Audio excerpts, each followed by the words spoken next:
Del Evangelio según San Mateo. Jesús dijo a sus discípulos: les aseguro que si la justicia de ustedes no es superior a la de los escribas y fariseos, no entrarán en el reino de los cielos.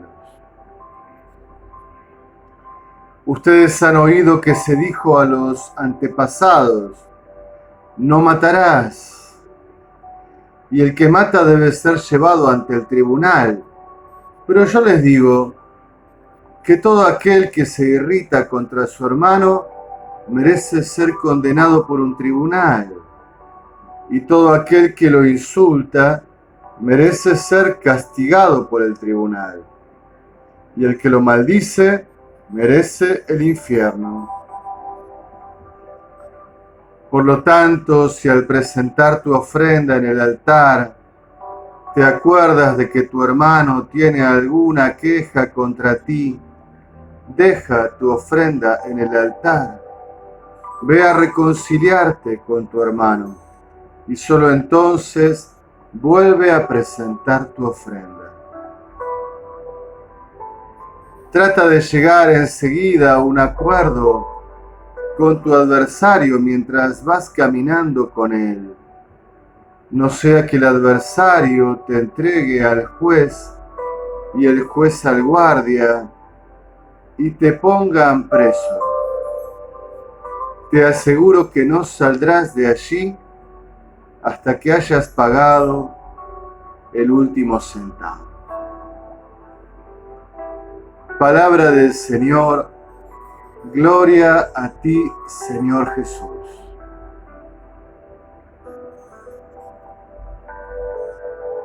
Ley de santidad.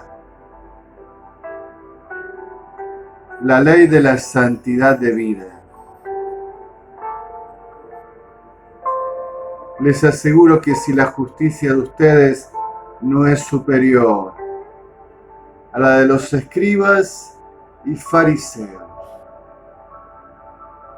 Hermanos, hoy escuchamos algunas sentencias contenidas en aquel largo discurso con muchas temáticas que San Mateo incluye entre los capítulos 5 al 7, que podríamos denominar Sermón de la Montaña, que no es solo el clásico texto de las bienaventuranzas, sino todo este gran discurso contenido en estos 3 capítulos del Evangelio según San Mateo.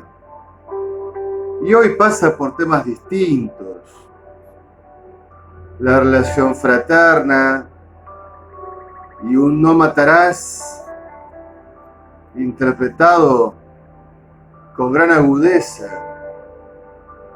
También hay que poner en el no matarás el enojo, la maldición, la ofensa a los hermanos, como tocará también otros temas acerca de cómo es grata la ofrenda presentada en el altar, y acerca también de llegar a un acuerdo, de calcular, discernir exactamente qué es posible para uno en la vida de santidad que busca.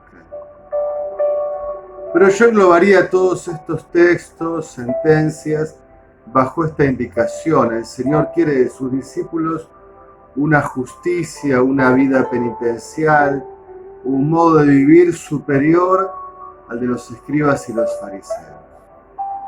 La ley de santidad, comencé yo diciendo, que no es extraña al Antiguo Testamento.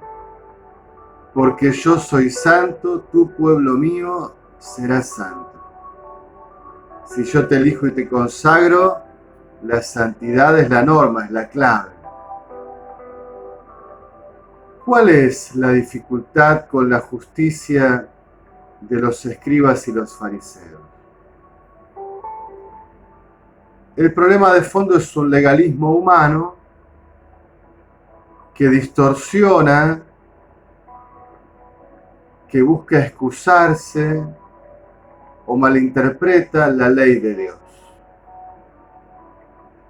Dios ha dado su ley, su alianza, pero se han sumado preceptos e interpretaciones humanas y al final estas interpretaciones parecen perder el centro, que es la ley de Dios. O estas interpretaciones, preceptos, adaptaciones humanas terminan desvirtuando e incluso contradiciendo la ley de Dios, a veces modigerándola, acomodándola de un modo impropio. Un legalismo humano que desvirtúa la ley de Dios, el mandato de Dios. Ese en el fondo es el problema de raíz.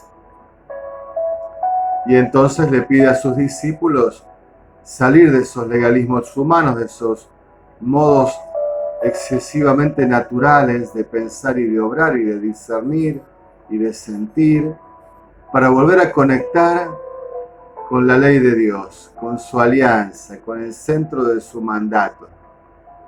Que cuando le pregunten a Jesús, dirá aquella famosa síntesis, ¿no? Amarás al Señor tu Dios con todo tu corazón, con toda tu mente, con toda tu inteligencia, con toda tu voluntad, con todo tu ser, con toda tu vida, con todo. Y a Él rendirás culto y amarás a tu prójimo como a ti mismo. Que en el Evangelio según San Juan se traducirá en el mandamiento nuevo del amor. Ámense los unos a los otros como yo los he amado. Vivan en mi amor, comulguen con mi amor, ámense según mi amor.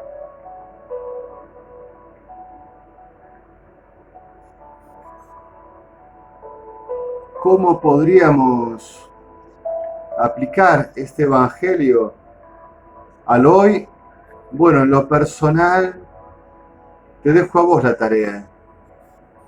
Fíjate cómo a veces quedás enredado en criterios, en propuestas, en normativas, aunque sean costumbres eclesiásticas, pero que en el fondo terminan distorsionándote o impidiéndote vivir con frescura la ley de santidad que Dios te propone. En lo eclesial, yo diría que hoy tenemos el peligro de un pastoralismo que en el fondo es un nuevo fariseísmo. Me explico muy brevemente. La pastoral es toda la acción de la iglesia que se dirige a vivir y a anunciar y a celebrar y a actuar según el Evangelio de Jesucristo. Todo el resultado de la experiencia del encuentro con Dios, toda consecuencia de haber recibido y ser transformados por la gracia del Señor. Allí la pastoral, entonces la misma liturgia, el mismo culto es pastoral y la pastoral más excelsa, la oración es pastoral. La pastoral no son solo actividades, es el ser de la iglesia en el mundo bajo el influjo de la gracia. Pero hoy tenemos dos dificultades. Primero, reducir la pastoral a veces a acciones nuestras. Y cada vez más tendientes a acciones sociológicas. Por eso era verdadera la advertencia de no convertir la iglesia en una organización no gubernamental. Aunque en el fondo cada vez más convertimos la iglesia en una ONG. Pero me refiero a un peligro más profundo, el nuevo fariseísmo, el nuevo pastoralismo. ¿Qué es esta tendencia tan imbricada en lo cotidiano de lo eclesiástico? En pastoral se puede.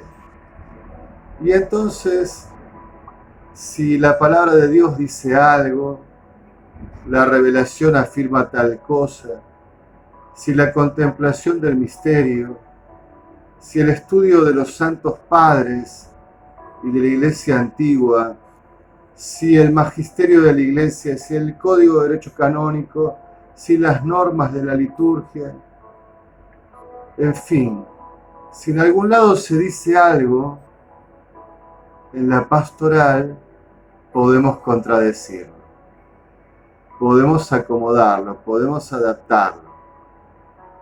Y a veces, bajo la figura de la caridad, de una extraña caridad desvinculada del misterio y de la revelación. Y entonces se puede, por una falsa compasión, por una excesiva adaptación al mundo de hoy, al espíritu de la época, por lo que fuese.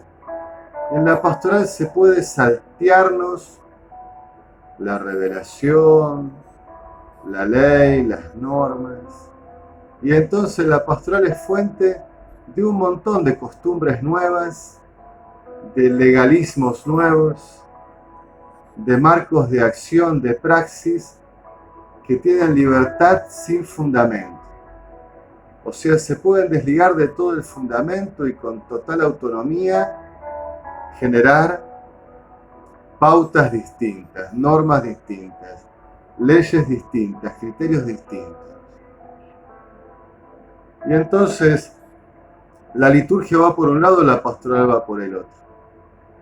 El derecho canónico va por un lado, la pastoral va por otro. La teología va por un lado, la pastoral va por otro. El magisterio de siempre va por un lado. Hoy el magisterio podría ir por otro, por un sentido pastoral.